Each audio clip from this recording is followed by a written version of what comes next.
샬롬 삼국지 2권 13번째. 조조에게 항복하고 무고한 백성들을 구하려 드실 지경으로 낙담해 계십니다.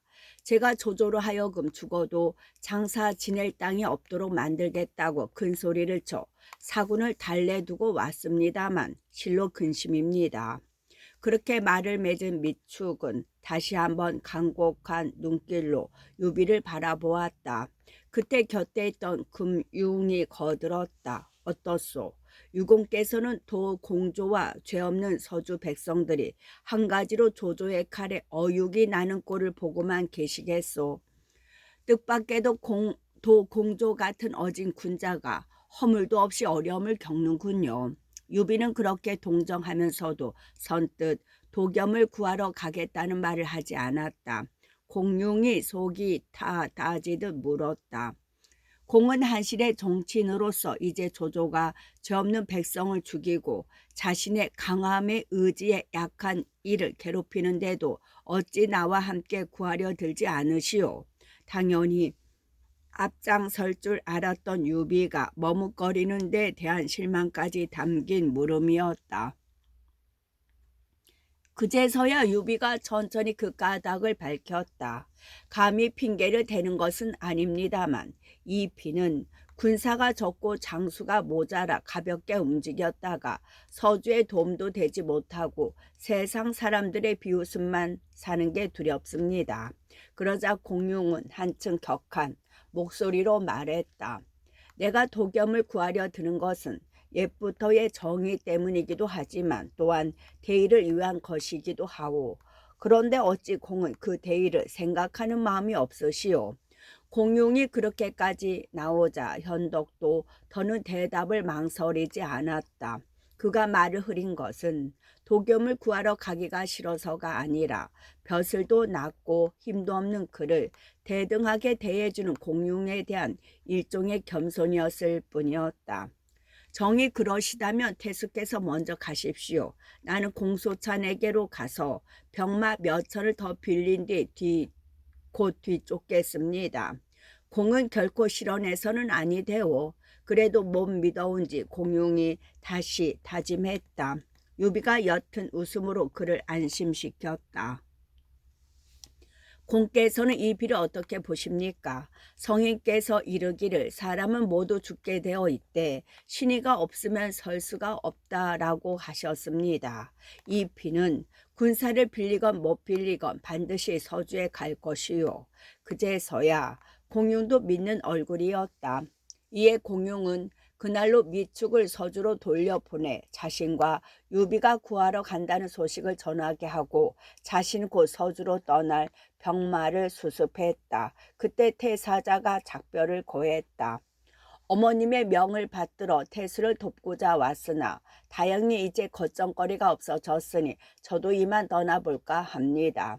양주 자사 유욕은 저와 같은 고향 사람인데 사람을 보내 부르니 아니 가볼 수가 없습니다. 뒷날 다시 뵙겠습니다. 공룡은 그에게 금과 비단을 내렸으나 태사자는 그마저 받지 않고 노모에게 돌아갔다. 노모가 이래 전말을 듣고 기뻐해 마지 않았다. 네가 공태수에게 은혜를 갚았다니 실로 기쁘구나. 태사자는 그런 노무를 북계에 남겨두고 다시 유효를 바라 양주로 떠났다. 공룡이 군사를 일으켜 서주를 구원하러 떠날 즈음 유비도 공소찬의 근거지에 이르렀다.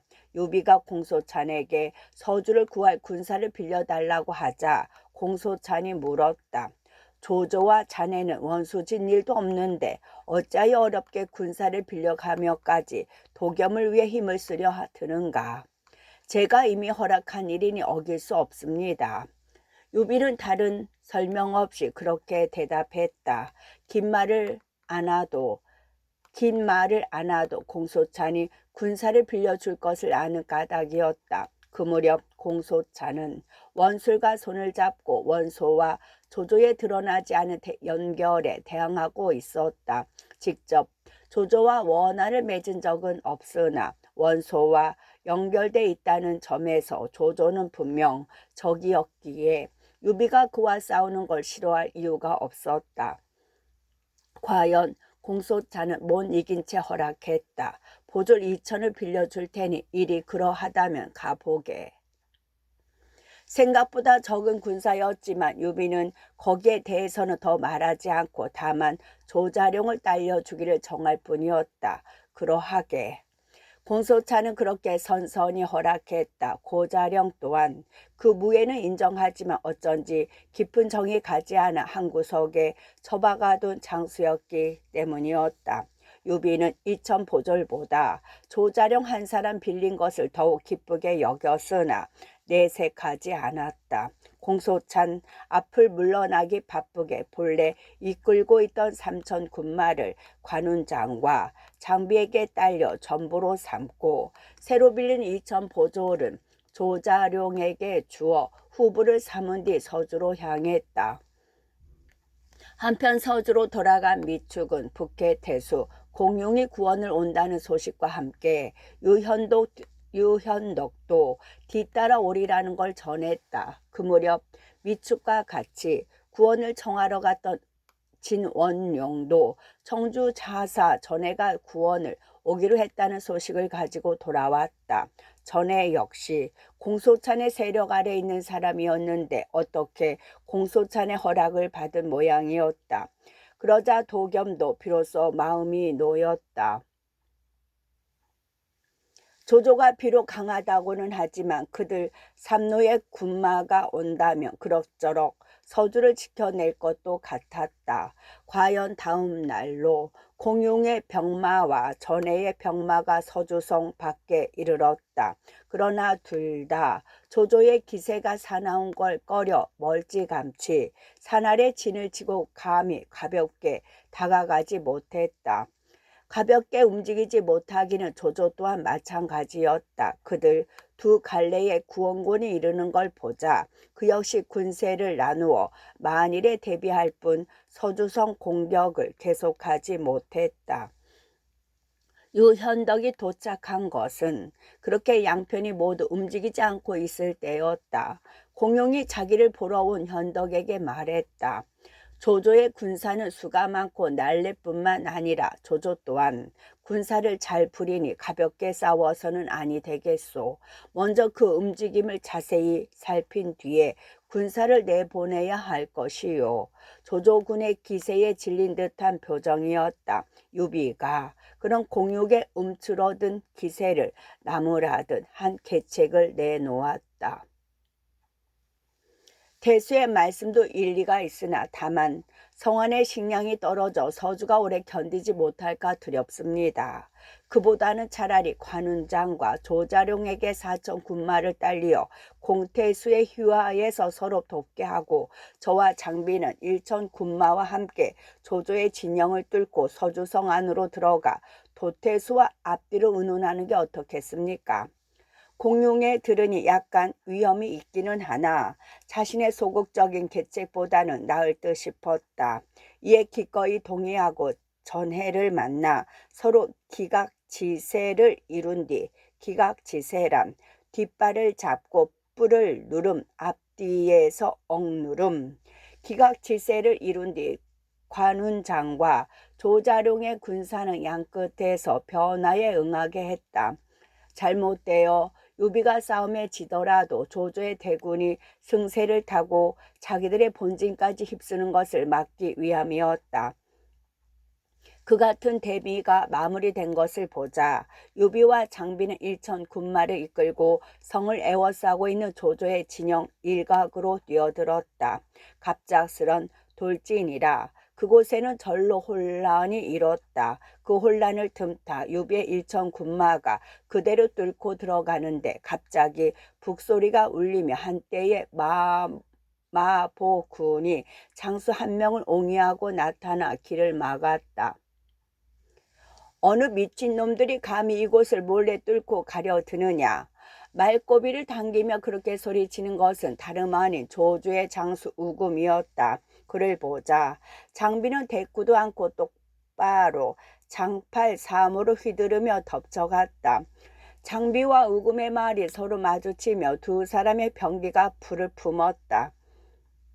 그렇게 몇 탑 어우르기도 전이었다. 갑자기 유비가 쌍고검을 빼들고 주춤한 일천 군마를 휘몰아 일시에 돌진했다. 그렇게 되자 우금의 군사들이 먼저 기세에 눌려 흩어지고 우금도 마침내는 장비의 기세를 당하지 못해 말머리를 돌려 달아났다.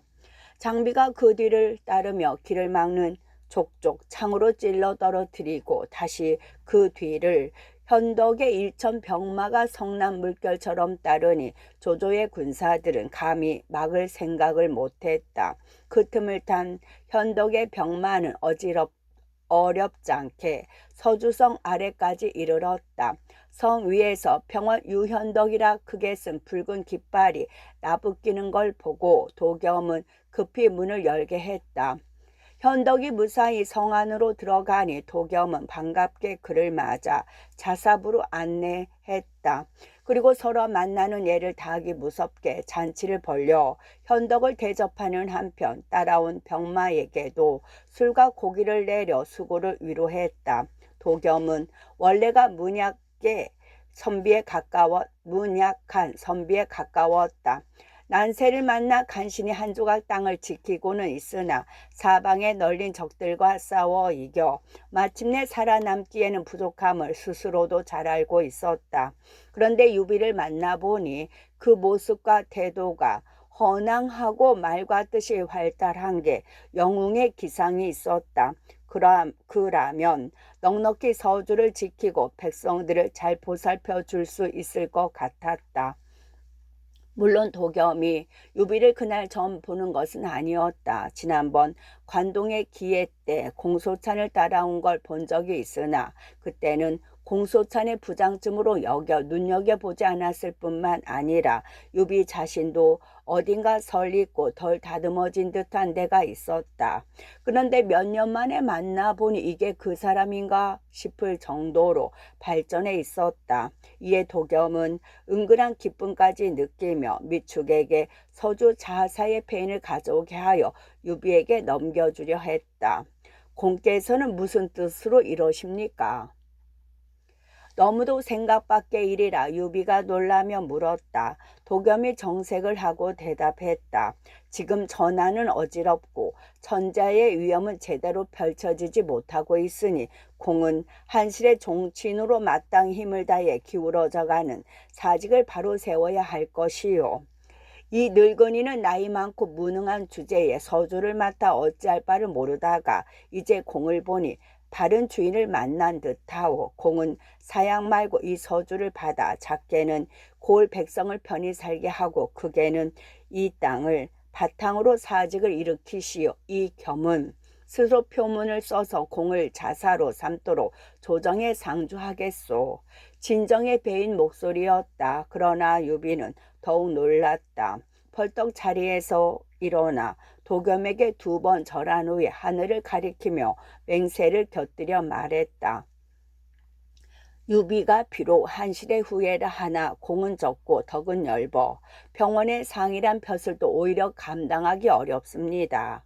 지금 여기에 온 것은 다만 대의를 위해 공을 돕고자 할 따름입니다. 그런데 공께서 이처럼 말씀하시니 그것은 바로 이 유비가 이 땅을 삼킬 뜻이 있는 것으로 의심하고 계시다는 게 아니고 무엇이겠습니까? 만약 저에게 그런 불축한 마음이 있다면 결코 저 하늘의 보살핌을 받지 못할 것입니다. 그렇게 말하는 유비 또한 진심이었다. 대저 가장 못한 치자는 주색과 재물을 탐하고 그 윗길은 땅을 탐하며 가장 낮은 치자는 사람을 탐한다고 한다. 유비는 그 한해를 원소에게서 보고 있었다. 대저 가장 못한 지자는 주색과 재물을 탐하고 그 윗길은 땅을 탐하고 가장 낮은 지자는 사람을 탐한다고 한다. 유비는 그 한예를 원소에게서 보고 있었다. 원소가 기주를 빼앗기 전에는 천하에서 누구보다 명망 높은 인물 가운데 하나였으나 기주를 빼앗자마자 흔한 야심가의 무리 가운데 하나로 전락하고 말았다. 비록 기름지고 넓은 땅을 얻었지만 사람은 잃고 만 셈이었다. 유비는 사람을 잃는 것이야말로 무엇보다도 큰 것을 잃는 것이라는 걸 본능으로 알고 있었음에 틀림이 없다. 그래도 도겸은 자기 뜻을 굽히려 들지 않았다. 이것은 이 늙은이의 진심이요 결코 공에 생각하는 바와는 같지 않으니 부디 사양 말고 받으시오. 그렇게 간곡히 말하며 2번, 3번 자사의 패인을 내밀었다. 유비가 기어이 받으려 들지 않자 미축이 곁에서 둘에게 권했다.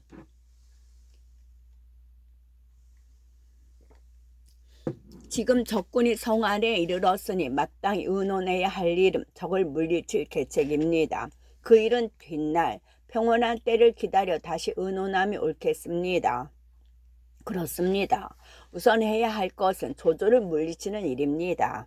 유비도 대뜸 그렇게 찬동했다. 그러자 도겸도 그 말이 옳다 여겼는지 더는 고집을 부리지 않았다. 유비가 다시 목소리를 가다듬어 말했다. 제 생각에는 먼저 조조에게 글을 보내 화해를 권해보는 게 좋을 듯 싶습니다. 만약 조조가 그 뜻을 따르지 않으면 그때 군사를 물리쳐도 늦지 않을 것입니다. 될 수만 있다면 그 또한 도겸이 가장 바라는 해결책이었다. 이에 기꺼이 유비의 말을 쫓으니 유비는 성안과 선박 3곳의 우군 진체에 그 뜻을 전하여 함부로 군사를 움직이지 못하게 한 뒤 조조에게 글을 써 보냈다. 유비는 관해에서 공을 배운 뒤로 이고 사는 하늘이 각기 달라 오래도록 조난을 뱉지 못했습니다. 이에 문안을 드림과 아울러 한 가지 간곡히 권하고자 합니다. 지난번 존부이신 존후의 일은 장계란 자가 흉악하여 저지른 일이었고 도공조에게는 허물이 없습니다. 거기다가 지금 밖으로는 황건의 남은 무리가 세상을 어지럽히고 안으로는 동탁에 남은 무리가 다시 세력을 덜치고 있습니다. 바라건대 공께서는 먼저 조정의 일을 급하게 여기시고 사사로운 원수 갚음은 뒤로 미루도록 하십시오. 서주에서 군사를 물리셔 나라를 어지러움에서 건져낸다면 이는 서주를 위해서 다 행한 일일 뿐만 아니라 전하를 위해서도 더할 나위 없는 다행이 될 것입니다. 그 글을 읽은 조조는 왈칵 성이 났다. 유비가 대체 어떤 놈이길래 감히 내게 이런 글을 보내 화해를 권한단 말이냐. 더군다나 이 글 가운데 은근히 비꼬고 놀리는 구석까지 있지 않느냐. 그러면서 그를 가져온 사자의 목을 베고 힘을 다해 성을 공격하라는 명을 내렸다. 곽가가 그런 조조를 말렸다. 유비는 멀리서 구원을 와서도 먼저 주공께 예를 다하고 다음에 싸우려는 여유를 보이고 있습니다. 주공께서는 마땅히 좋은 말로 답을 보내 유비가 마음을 놓게 하신 뒤 갑작스레 군사를 내어 성을 공격하시면 성을 깨뜨릴 수 있을 것입니다.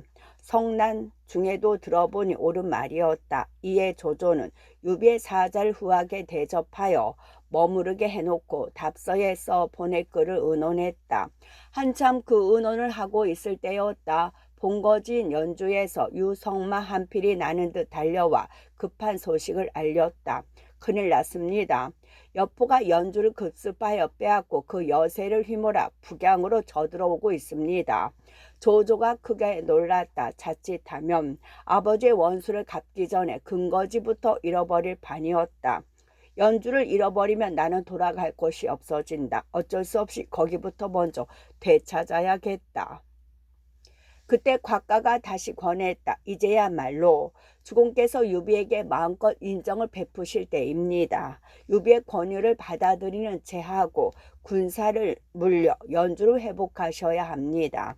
그러자 조조는 그 말을 따라 유비에게 좋은 말로 답을 보내고 그날로 진체를 뽑아 연주로 달려갔다. 사자가 서주성 안으로 돌아와 도겸에게 조조의 글을 바치니 도겸은 기뻐 어쩔 줄 몰랐다. 곧 사람을 보내 성 밖에 있는 공윤과 전에 관운장 조자룡을 불러들여 크게 잔치를 벌였다. 그토록 두렵던 조조가 깨끗이 물러갔으니 무리도 아니었다. 잔치가 끝난 뒤 도겸은 다시 서주 물려주는 일을 꺼냈다. 현덕을 끌어 상좌에 앉힌 뒤 공손히 손을 모고 여럿을 향해 입을 열었다. 나는 이미 늙고 두 아들은 재주가 없어 나라에서 받은 증임을 감당할 수가 없으니 이 서주는 임자가 없는 것이나 다름없게 되었소이다. 그런데 내가 보니 여기 이 유공은 제실의 종친일 뿐 아니라 덕이 높고 재주가 많아 가히 서주를 다스릴 만한 그릇이요. 이에 유공에게 서주를 넘기려 하니 여러분들은 증인이 돼 주시오. 그러고는 다시 유비를 향해 간곡히 말했다. 바라건대 공께서는 서주를 맡아 이 늙은이로 하여금 한가로이 병이나 다스리게 해주시오. 그러나 유비는 무겁게 고개를 저었다. 제가 공문거의 영을 받아 서주를 구하러 온 것은 대의를 위해서였습니다. 이제 까닭없이 주인 있는 땅을 차지하면 세상 사람들은 이 유비를 불의한 인간이라 배척할 것입니다. 지금 제실은 토막이 나고 나라는 뒤집힌 거나 다름없어 공을 세고 큰일을 이루기에는 정이 좋은 때입니다. 서주는 재화가 풍성할 뿐만 아니라 호구가 100만이나 되니 한번 근거로 삼을 만한 땅입니다. 부디 사양하지 마십시오. 미축이 곁에서 도겸을 대신해 다시 권하고 진등도 거들었다. 도자사께서는 병이 잦으시어 이를 보살필 수 없으시니 명공께서는 사양하지 마십시오. 그러자 유비가 이번에는 딴 사람을 들고 나왔다. 원공로는 4세 3공의 후예로서 원술, 세상의 인심이 그리를 쏠리고 있습니다. 마침 그가 있는 수춘성도 이곳에서 가까우니 그에게 양보하시면 어떻겠습니까? 그 말을 공용이 받았다. 원술은 무덤 속에 오래된 뼈다귀나 다름없는 사람이요 입에 담을 필요조차 없소이다. 오늘 일은 하늘이 유공에게 서주를 내리는 것과 다름없으니 받지 않으시면 뒷날 후회해도 미치지 못하리다. 그때 도겸이 다시 유비에게 눈물까지 보이며 말했다. 그대가 이걸 받지 않고 떠나면 이 늙은이는 죽어도 눈을 감지 못할 것이요. 도공께서 저처럼 바라시니 형님께서 거두시지요. 우리가 억지로 뺏는 것도 아니고 저쪽에서 스스로 물려주겠다는데 그렇게 굳이 사양하실 건 뭐요. 관우와 장비도 참지 못해 한마디씩 했다. 그런 두 아우를 유비가 큰 소리로 꾸짖었다. 너희들은 이 형을 불의에 빠뜨리려 드느냐? 그제서야 유비의 뜻이 굳음을 안 도겸은 패인을 거두고 가까운 소패에라도 머물러 서주를 지켜주기를 정했다. 다른 사람들도 따라서 권하자 유비도 그것만은 승낙했다. 이튿날 조자룡과 빌린 보졸 2천을 함께 공소찬에게로 돌려보낸 그는 두 아우와 더불어 자신의 3천 병마를 이끌고 소패성에 자리 잡았다. 얼핏 보아서는 대수롭지 않은 일 같지만 그것은 기실 유비가 공소찬의 그늘을 벗어남을 뜻하는 중요한 사건이기도 했다. 생각하면 공소찬은 유비란 용이 자란 연못이었다. 그러나 이제 그 연못을 다 커버린 유비에게는 너무 좁았다. 그가 구만리 장천으로 솟구치기 위해서는 몸과 뜻을 더 키울 보다 깊고 넓은 바다가 필요했다. 그 바다로 가기 위해 유비는 먼저 공소찬이란 연못에서 빠져나와야 했다. 소패는 물론 서주조차 그 같은 바다일 수는 없겠지만 적어도 그곳이 그 바다로 가는 한 물줄기임에는 틀림이 없었다. 복양성의 풍은 복양성의 풍운 영웅이란 인격의 이름인가 행위의 이름인가 또 영웅은 시대의 산물인가 아니면 시대가 영웅의 산물인가 그리고 영웅이란 한 시대를 주도하는 초인적 능력을 가진 사람인가 아니면 단순한 선구자에 불과하거나 많은 동시대인의 업적을 한 개인의 이름 아래 묶는 관념의 덩어리인가. 이 같은 논의는 오랫동안 되풀이되어 왔고 아직도 그 결론은 보는 이의 입장에 따라 각기 다른 바 있다. 하지만 역사를 거슬러 보면 어떤 특정한 시기에 비상한 능력을 가지고 태어나서 또한 비상한 노력으로 그 시대의 난점을 해결해 나가는 인간의 존재를 자주 발견할 수 있다. 시대의 산물이나 단순히 동시대인의 업적을 결합한 추상적인 실체가 결코 아닌 생동하는 인격체로서의 영웅이 그러하다. 따라서 비교적 근대에 들어서서 대두된 전체주의적 영웅과는 그 상당한 설득력에도 불구하고 종래의 개인주의적 영웅관을 온전히 극복해낸 것 같지는 않다. 시대가 그의 출현에 있어 없어서는 안 될 배경이 되어 주었고 그 시대를 함께 산 민중들의 업적이 부당하게 그의 이름 아래 흡수된 경우가 많기는 하지만 아무래도 영웅이란 말에서 지워버릴 수 없는 것은 개인적인 요소이다. 다시 말해 영웅이란 인격의 이름이며 시대의 비동적 산물이 아니라 능동적 주체이며 다수인의 가상적 총체가 아니라 역사적이면서도 구체적인 개인을 가리키는 말로 보인다. 시대의 상황이나 이름 없는 동시대인의 노력만으로 영웅을 정의하려 드는 것은 비동적이거나 무의식적인 것으로 능동적이면서도 주체적인 것을 설명하려 드는 무리한 논리로만 여겨진다.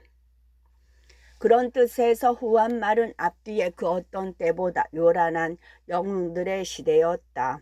한 땅의 기대 또는 한 무리를 이끌고 일어난 이들은 시대의 상황이나 그를 옹이한 무리의 절실한 요구와의 끊일 수 없는 연관에도 불구하고 하나하나 뛰어난 능력과 면모를 보이고 있기 때문이다. 하지만 복수 개념과 가장 친하기 힘든 것이 또한 영웅이란 말이다. 극히 희귀한 신뢰를 제외하면 한 시대는 한 영웅만을 가지기를 원한다. 여기서 마치 물과 쌀과 돌을 이뤄내듯 투쟁에 의한 선별 작업이 마지막 한 사람이 남을 때까지 계속되는데 동양에서는 흔히 이것을 일러 풍운이라 부른다. 돌이켜보면 후한말의 풍운은 황건적의 거병으로부터 이미 시작된 셈이었다. 그러나 그때부터 몇 년간은 명분뿐만 아니라 실제에 있어서도 한이란 정통의 권위에 의지한 쟁투였다. 그 권위에 도전할 힘을 기르기 위해 사투를 벌인 것은 아무래도 관동의 기가 와해된 뒤의 일로 진정한 천하쟁패에 풍운이 일기 시작한 것도 그때부터라 함이 옳을 것이다. 군량의 싸움이 목적이 된 연주, 자사, 유대와 동군태수 규모의 싸움을 비롯해 기주를 둘러싼 원소와 공소찬의 싸움, 원소와 원술의 반모, 유표와 손견의 싸움, 그리고 아비의 원수를 갚는다고 내세우고 있는 조조와 도겸의 싸움에 이르기까지 각기 이런저런 구실은 있으나 이미 어디에서도 의전은 없었다. 아직 감추어져 있기는 해도 천하쟁패의 야심 말고는 그 이유를 설명할 길이 없는 크고 작은 풍운일 따름이었다. 그리고 이제 그 풍운은 서주에서 자리를 옮겨 조조의 근거지에 가까운 복양 땅에서 다시 거칠게 일기 시작한 것이다. 서주 자사 도겸이 까닭도 모르고 기뻐하고 있는 사이에 서주로부터 군사를 물린 조조는 신속히 연주를 향해 달려갔다. 이때 여포는 이미 연주뿐만 아니라 복양까지 떨어뜨린 뒤였다. 다만 견성, 동하, 범연세 성만이 순욱과 정욱 두 모사의 제주에 힘입어 간신히 지탱하고 있을 뿐이었다. 연주의 경계까지 나와 조조를 맞은 것은 지키던 성을 여포에게 빼앗기고 떠돌던 조인과 조웅이었다. 여러 차례 성을 회복하기 위해 반격을 시도했으나 번번이 여포에게 쫓기던 나머지 조조가 돌아오기만을 기다리던 그들은 조조를 만나기가 무섭게 지난 일을 늘어놓았다. 자네들 같은 맹장이 미련한 여포 하나를 막아내지 못해 이같이 낭패를 당하다니 실로 알 수 없는 일이네. 조조는 그들을 나무라기보다는 알 수 없다는 듯 고개를 갸웃거렸다. 용맹은 여포에게 뒤지지 몰라도 꽤나 슬기로는 각기 여포를 앞서는 조훈과 조인이었다. 그들이 든든한 성에 의지해서도 여포를 당하지 못했다니 얼른 이해가 안 되는 것도 당연했다. 조응이 분한 듯 말했다. 여포 그놈에게 진궁이 붙어 가증깨를 다 짜내고 있습니다. 순욱이나 정욱 같은 이도 지키기에 급급할 지경입니다. 조조는 그 말을 듣자 사정을 알만했다. 그리고 상처와도 같은 옛일과 아울러 서주로 군사를 내기 얼마 전 한 세객으로 자기를 찾아왔던 진궁을 떠올렸다. 그때 진궁은 동군의 종사로 있으면서 도겸을 위해 조조를 달래러 온 적이 있었다. 조조는 말없이 자기를 버리고 떠난 그가 괘씸했으나 동탁에게 쫓기던 자기를 살려준 은혜 또한 커서 아니 만나볼 도리가 없었다. 거기다가 그를 통해 조금이라도 서주의 사정을 알 수 있다면 서주를 치는데도 도움이 될 수 있는 일이었다. 은원이 묘하게 얽힌 두 사람 사이건만 조조에게 예를 올리는 진궁의 표정은 얄미우리만큼 대원했다. 그러나 더욱 조조의 심기를 건드린 것은 예를 마치자마자 입을 연 그의 말이었다. 제가 듣기로 이제 명공께서는 대군을 이끌고 서주로 향하셔서 존부의 원수를 갚고자 이르는 곳마다 백성들까지 모조리 죽이시려고 한다고 합니다. 저는 이 일을 차마 그냥 두고 볼 수 없어 특히 몇 마디 여쭙고자 이렇게 찾아왔습니다. 도겸은 어진 사람이요 군자라 불릴 만큼 이익을 위해 대의를 잇는 무리와는 다릅니다. 존부께서 해를 입으신 것은 장계가 악해서이지 도겸의 죄는 아닙니다. 더군다나 그 서주의 백성들이야 명공과 무슨 원수 진일이 있겠습니까? 그들을 죽이시는 것은 결코 의로운 일이 못됩니다. 바라건대 명공께서는 부디 3번 헤아려 일을 행하십시오. 말을 그렇게 하고 있으나 그런 진궁의 어조는 어딘가 여백사 일가의 일을 은근히 상기시키는 데가 있었다. 이에 크게 성이 난 조조는 그를 꾸짖어 물리쳤다. 그대는 전에 나를 버리고 가놓고 이제 무슨 얼굴로 다시 찾아왔는가. 도겸이 내 가족을 모두 죽였으니 나는 마땅히 그 원한을 씻으려는 것뿐이다. 비록 도겸을 위해 나를 달래려고 왔으나 내가 어찌 그대의 말을 들을 수 있겠는가. 헛되이 혀와 목청을 수고롭게 하지 말고 이만 물러가시오. 그러자 진궁도 어쩔 수 없는지 더 조르지 않고 물러났다. 뒤에 듣기로 그는 더 이상 도겸을 대할 면목이 없어 진류태소 장막에게로 가버렸다고 했다. 장막의 아우 장초와 교분이 있어 그리로 의지하러 갔다는 것인데 이제 난데없이 여포의 사람이 되어 나타났으니 조조에게는 실로 뜻밖이었다. 원래 여포와 진국이 만난 경위는 이러했다. 이각과 곽사의 반격을 견디지 못해 장안을 버리고 나온 여포가 전 몸을 의탁해 간 곳은 남양의 원술에게로였다. 그러나 원술은 여포의 사람됨이 배반을 잘하고 정한 마음이 없다 하여 받아들이지 않으니 여포는 다시 원소에게로 갔다. 원소 역시 여포를 믿지 않기는 원술과 다름없었으나 그래도 그는 인재에 대한 욕심이 있는 사람이었다. 여포의 무예와 용맹이 아까워 받아들여 객장으로 머물게 했다. 하지만 원소에게도 여포는 오래 머물지 못했다. 때마침 다시 일기 시작한 흑산적의 우두머리 장연을 함께 칠 때까지는 좋았으나 그 다음이 문제였다. 상산에서 장연을 깨뜨려 우쭐해진 여포가 그 자신이 주인이나 된 듯 원소의 수하 장수들을 오만하게 대하기 시작한 때문이었다. 거기다가 원소 또한 그리 너그러운 사람이 못되니 그런 여포를 살려두려 하지 않았다. 이에 두려움을 느낀 여포는 다시 장량이란 의에게 몸을 의탁해 갔지만 거기서도 오래 머물 수가 없었다. 전에 방설한 자가 이각과 곽사 몰래 여포의 처첩을 장안성 안에 감춰두었다가 여포에게로 보낸 적이 있었는데 뒤늦게 그 일이 달로나 다시 여포를 궁하게 만들었다. 이각과 곽사는 방설을 목 빼고 장양에게 글을 보내 여포를 죽이라고 시켰기 때문이었다. 다시 목숨이 위태롭게 된 여포는 이번에는 진류태수 장막에게 의지해 갔다. 그때 마침 도겸에게 돌아갈 면목이 없어진 진궁이 장막의 아우 장초와 나란히 나타났다.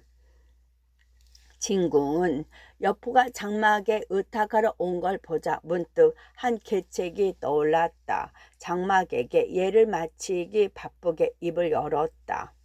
지금 한해 전하는 무너지고 영웅들은 다투어 일어나는 판에 태수는 천리의 땅과 수많은 백성을 거느렸으면서도 오히려 다른 사람의 불임을 받고 있으니 어찌 비로한 일이 아니겠소.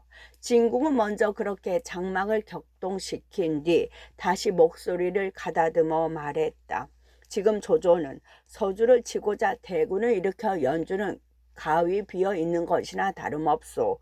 거기다가 당세에는 그 용맹을 당할 자가 없는 여포까지 태수의 막하에 들었으니 이는 하늘이 주신 기회라 할 수 있소이다. 여포와 함께 연주를 치도록 해보시오. 만일 연주만 얻게 된다면 한번 큰일을 꾀볼 수도 있을 것이오. 장막도 들어보니 귀가 솔깃했다. 곧 여포에게 군사를 주어 연주를 치게 했다. 자기의 본거지에 대한 조조의 대비가 소홀했던 것은 아니었으나 워낙 전하의 여포에다 모사 진군까지 붙어 있으니 조은과 조인이 견뎌내지 못했다. 순욱과 정욱이 지키는 세성을 제외하고는 연주에 속한 모든 군과 현이 여포의 말발굽에 짓밟혀 버리고 말았다. 하지만 조조는 그 같은 경과를 다 알고 난 뒤에도 크게 낙담하지는 않았다. 비록 여포가 용맹하고 진국이 붙어있다 하나 위인이 워낙 무모하니 조금도 두려워할 것이 없소. 그렇게 말하여 먼저 군사들을 안심시킨 뒤에 진체를 세우고 여포와 싸울 의논을 했다. 조조가 군사를 돌려 돌아왔다는 소식은 여포의 귀에도 들어갔다. 뜻밖에도 조조의 움직임이 빨라 벌써 그 군사가 등연을 지났다는 데는 적지 아니 놀랐으나 지난번에도 한번 조조에게 크게 쳐부순 적이 있는 여포라 아직 얕보는 마음이 남아 있었다. 조금도 망설이거나 두려워하는 기색 없이 설랑과 이봉 등을 불러 영을 내렸다. 나는 오래전부터 너희들을 한번 써보고 싶었다. 군사 1만을 줄 테니 이 연주성을 지켜보아라. 나는 스스로 군사를 이끌고 앞서 나가 조조를 깨뜨려 버리겠다. 영을 받은 두 장수는 곧 성을 지킬 채비에 들어가고 다른 장수들은 여포를 따라 출전할 채비에 들어갔다. 뒤늦게 소식을 들은 진궁이 급히 여포에게 달려가 물었다. 장군은 연주를 버리고 어디로 가시려고 합니까? 나는 복양에 군사를 머물게 하여 이 연주성과 아울러 솥팔과 같은 형세를 이루고자 하오. 여포가 아무렇지도 않게 대답했다. 진궁이 답답한 듯 말했다. 아니 됩니다. 설라는 결코 연주를 지켜내지 못할 것입니다. 그보다는 차라리 이 계책이 어떻겠습니까? 여기서 남쪽으로 180리쯤 가면 태산의 험한 길이 나옵니다. 그곳에 날랜 군사 10,000명을 숨겨 기다리면 연주가 떨어졌다는 말에 놀란 조조는 필시 군사의 행군 속도를 배로 늘려 달려올 것입니다. 그런 조조의 군사가 길을 반쯤 지났을 때 급히 들이치신다면 한 싸움으로 넉넉히 조조를 사로잡을 수 있을 것입니다. 그러나 여포는 제 말을 다 듣기도 전에 고개를 가로저었다. 내가 복양으로 군사들을 내는 것은 달리 좋은 계책이 있기 때문이니 너무 걱정 마시오. 딴에는 이미 결정이 서 있는 듯했다. 거기다가 아직 서로 만난 지 오래 안 되는 터라 진궁도 굳이 자기 생각만 고집할 수는 없는 일이었다. 이에 진궁에게는 쓰이지 않고 여포는 설란에게 연주를 지키게 한 뒤 나머지 군사를 이끌고 복양으로 떠났다. 진궁의 예측대로 조조의 군사는 과연 태산의 험로를 지나게 되었다. 여기서 잠깐 군사를 멈추십시오. 더 나가서는 아니 됩니다. 적의 복병이 있을까 두려운 지세입니다. 모사 곽가가 험한 길에 접어들기에 앞서 조조를 깨우쳤다. 조조가 조용히 웃으며 대답했다. 여포가 깨가 없어 설랑 같은 자로 연주를 지키게 하고 스스로는 복양으로 갔소. 그렇게 병약이 어두운 자가 어떻게 이곳에 군사를 매복시킬 줄 알겠소.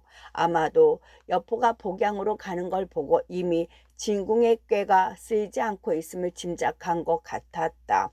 마음 놓고 태산의 험루를 지난 뒤 조인에게 일군을 떼어주어 연주를 치러 보내고 자신은 곧바로 여포를 향해 달려갔다.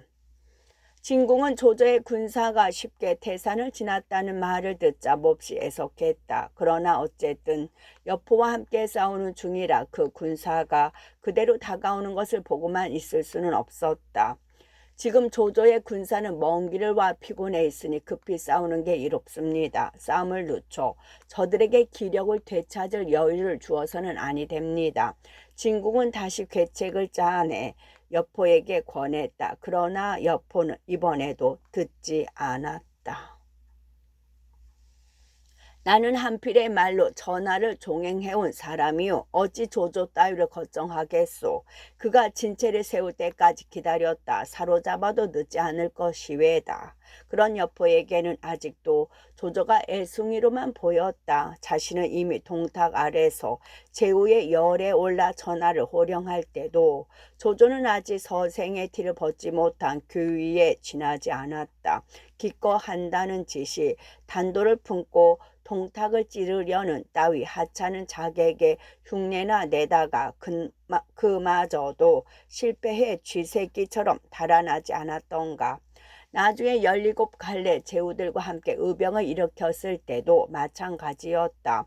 대단했던 것은 이런저런 명분으로 모여든 그들의 머리수와 기세였을 뿐 조조는 여전히 풋내기 의병 대장에 지나지 않았다. 원소처럼 가문이 좋고 인망이 두터워 맹주로 추대되지도 못했고 손견처럼 용맹이 뛰어나 선봉을 맡은 적도 없었으며 공소찬처럼 좋은 막장을 두어 전국의 변화를 주도한 적도 없었다. 기껏해야 보잘것없는 군사로 동탁을 뒤쫓다가 자신에게 여지없이 패해 목숨만 겨우 건져 달아나지 않았던가. 덕분에 복양에 이른 조조는 아무 어려움 없이 진체를 내리고 지친 군사들을 쉬게 할 수 있었다. 그리하여 다음 날 군사들의 피로가 어느 정도 풀리다 싶자 비로소 장졸들을 이끌고 싸움하기 좋은 벌판을 골라 전열을 벌였다. 먼저 태세를 갖춘 조조는 문기 아래로 말을 몰고 나와 여포의 군사가 이르는 것을 바라보았다. 한 군데 둥글게 진세를 이룬 곳에 적토마에 높이 오른 여포의 모습이 들어왔다. 여포를 둘러싸고 있는 것은 그 사이에 얻은 8장수였다. 첫 번째는 안문 마읍당에 사람으로 자는 문원이라 쓰는 장효였고 그 다음은 태산 화엄땅 사람으로 자를 선고라 쓰는 장패였는데 둘은 각기 6장수를 거느리고 있었다. 항맹, 조성, 위소, 후성, 송원, 성념이 그들로 외양들이 잠옷 씩씩했다. 그 뒤에는 다시 5만 군사가 늘어서 있는데 북소리가 전지를 떨어 울리는 듯했다. 나는 일찍부터 니놈과 원수 진 일이 없는데 니놈은 어찌하여 내 땅을 빼앗으려 드느냐.